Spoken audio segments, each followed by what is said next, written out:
How to delete all messages on Messenger. Hello everybody, welcome back to the channel. Today I'll guide you on how you can delete all messages on Messenger app.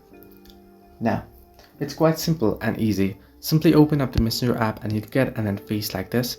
Now what you want to do is tap and hold on the chat that you want to delete here, and then tap on delete option and it'll ask you to delete this entire conversation. You can see right here, once you have deleted your copy of the conversation, it can't be undone. Simply tap on delete and it will be deleted.